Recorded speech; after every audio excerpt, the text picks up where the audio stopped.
ànd ak Farba na seen xel dal la montagne. nañ ko va accoucher d'une souris. waaw va accoucher encore une souris est-ce que loolu la ñuy xaar ci justice bi en plus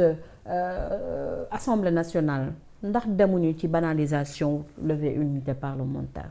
bon xam nga ce qui est clair en matière de justice quand la politique entre par la porte la justice sort par la fenêtre du ko fa fekk. duñ fa tase leneen moo ciy nekk.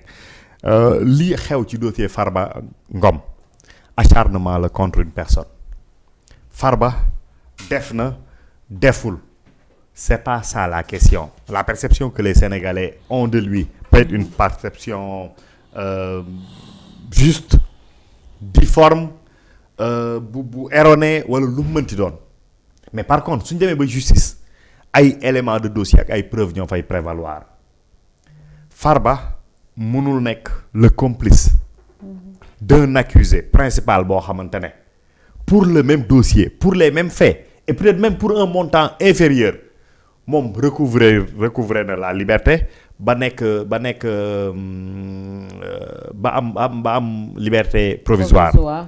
moom ñu kon ne bugg ko maintenir et vouloir le maintenir coûte que coûte moom moo waral ñu enclenché waat cette procédure là sur son téléphone ak yi nga xamante ne moom la àndal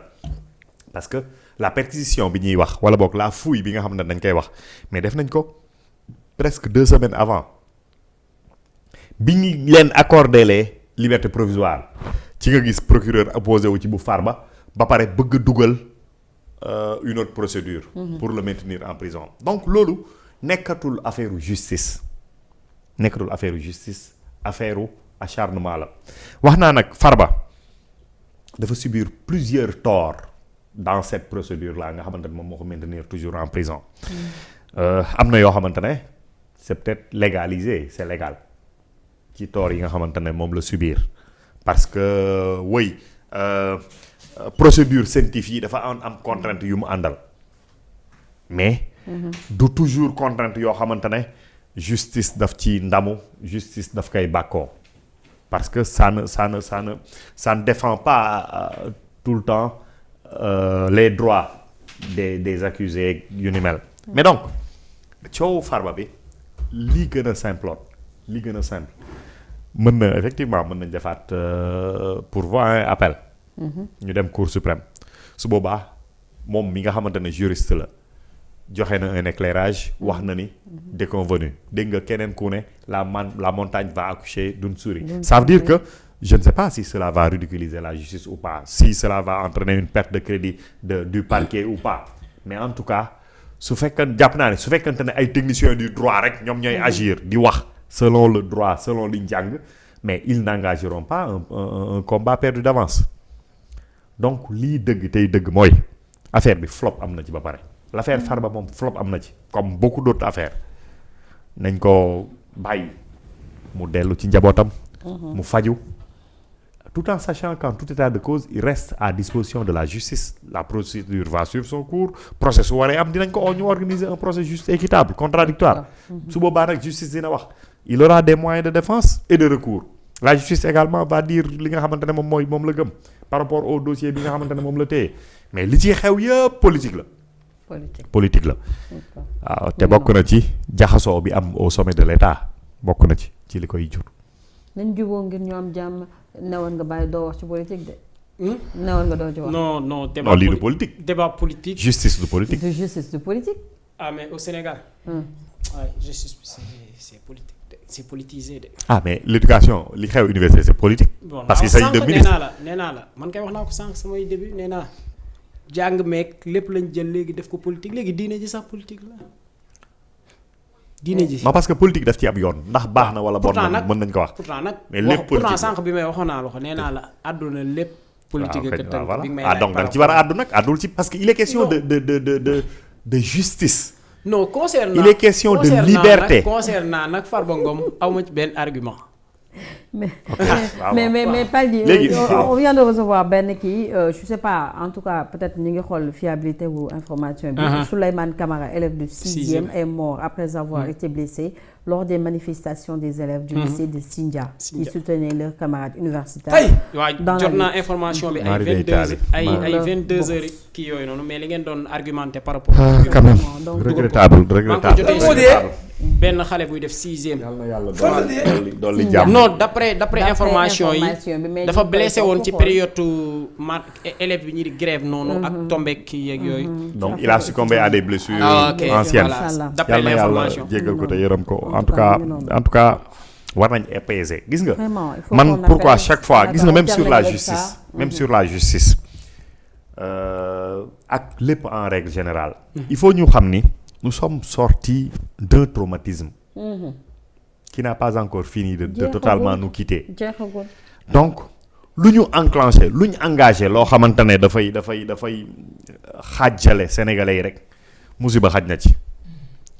nañ teer ñoo divergence travailler ñun ku nekk ci ñun à pacifier l'espace public et nos relations nos interactions également. bés bu ñu paree ci loolu ñu seet ban cap la ñuy jël. loolu mooy le plus important. parce que lu mënti xew Sénégal am na dette cachée 7000 milliards 20000 milliards way Farba sàcc na suñu xaalis dem na xawma lan Macky Sall dafa rey nit yi du tere Sénégal day am de. Le Sénégal va survivre à tout cela. Parce que nous restons une nation. Nous habiterons un même territoire. Et nous serons dans une même république. loolu nag suñ ko pertee ci la coow di am. Et on joue avec le feu. Maintenant, dafa am effectivement toute cette situation là dafa am lu ma bëggoon wax. loo xamante ne lu am solo la parce que quand même au-delà de yii ñuy wax lu ci bëri politique la et c'est quelquefois déconnecté de la relation des réalités que vivent les populations. saa waay dëkk bi dafa jafe dafa metti bëri na état lu mu doon def loo xamante ne tey jii assuré tu ko. bourse étudiants yi lenn la ci. yéen vous de la presse am na loo leen doon jot pendant 3 ans dégg naa ren nag ñi ngi koy waajal. jotatu leen ko. amoon na ay bourse d'égalité des chances taxaw na. amoon na bourse familiale. taxaw na bien que le président a instruit ñi nga xamante ne ñoom ñoo ko res pour que justement ñu reprendre ko. mais ak loolu yëpp dafa am par exemple les malades du cancer bëri na li nga xamante ne matériel yi nga xamante ne moom la ñuy utiliser pour def seen ay chimio bëri na lu muy tomber en panne déjà mu jural leen ay jafe-jafe yu metti yu bëree bëri mais fi mu ne nii dafa am lu ci yokk parce que dafa am médicament yu ñu doon utiliser ñoom yoo xamante ne peut-être moo leen permettre ñu def seen ay traitement yoo xamante ne en tout cas état daf leen ko doon jox subventionné di leen ko jox gratuitement. Aujourd'hui xam naa foofu tamit dafa am ay jafe-jafe ba nga xamante ne hôpitaux yi ñu doon dem di ko fa am yëpp dañ nekk en rupture. te garab yooyu yi ci gën a yomb 40 000 francs lay jar nga boole kook sa yeneen traitement te boo ci yàq ci traitement c'est comme si da nga doon repartir à zéro. donc loolu metti na cancer ñëpp xam nañ ni douleur kese la mais dafa metti émotionnellement parlant yow mi mu dal say mbokk parce que tu es presque condamné loolu lañ ciy xalaat mais li ci gën a metti encore mooy c'est très coûteux les soins sont très coûteux même subventionnés donc état mi ngi doon jàppale ñoom ci loolu noonu aujourd'hui dafa nekk en rupture am na garab boo xam tenofovir 100 000 francs lay jar chaque mois da nga koy jël am na boo xamante ne 40 000 francs par 20 jours nga koy jël yooyu dafa nekk en rupture yii mooy soo demee ci pharmacie privée yi nga koy am donc gouvernement bi coow li bëri na wax ji bëri na mais nañ dimbali ñi nga xamante ne ci ñun lañ bokk nekk en situation vulnérable ñu dimbali leen on peut vivre aujourd'hui avec le cancer am na ay un comportement boo xamante ne ñun ñoo ko war a am am na boo xamante ne ñim daal ba pare ñoom ñoo ko war a am mais bokk na ci suivre seen traitement mais ñëpp xam nañ ni dëkk bi on dit que am na 30 000 à 40 000 nit yoo xamante ne bi nguur gi ñëwee fexe nañ ba génne leen fi ñu doon liggéeyee. dindi bourse yi yu bëri yi dindi ko ak yeneen jafe-jafe yi mais forcément dafa am répercussion ci nit yi ci prise en charge élémentaire yi nga xam ne lañ am waxuma la ak nag ñi feebar war a faju nga xamante ne kenn attanu ko dafay ruiner kërum lëmb asamaak nag état li mu la doon jàppale fi mu ne nii nekkatu fi donc loolu noonu le ministre de la santé le ministre du budget nañ ci bàyyi xel ak le premier ministre l'arbitrage du premier ministre et du président de la République nañ ci bàyyi xel ñu fexe pourvoir les hôpitaux en tout cas bi nga xamante ne fa la ñi dem en masse ñi amul doole ñu mën fa dem mën a faju parce que ci ñun lañ bokk te dañu am ay àq ay yelleef nous leur devons assistance loolu tamit c'est ça une nation loolu laa bëggoon joxe comme message un message très fort nañ ci bàyyi xel te xam ne ñoom it ci population bi lañ bokk nii sax man maa ngi imaginer ñi ci mën a des te malheureusement noonu lay demee mu neex mu nakkare dina am ñoo xam ne dinañ ci des parce que doole jotul ginnaaw te du ñëpp mën a gérer situation bi nu mel donc on termine avec toi dernier mot l'étudiant man moom li mu doon wax nii léegi moomu tout c'est trop vraiment parce que garab buy jar 100 000 francs ci nit koo xamante ni yaa ngi am problème chaque weer nga koy renouveler chaque weer loo xam ne yaa ngi am maanaam 1,2 million francs presque di nga ko def ci at bi waaw voilà ci garab plus yeneen traitement waaw bu benn la ci traitement ci koo xamante ni am nga problème mu dundal sa njaboot am nga problème mu tey occupé wu si sa bopp ak société bi instant bi nu mu nekk di doxee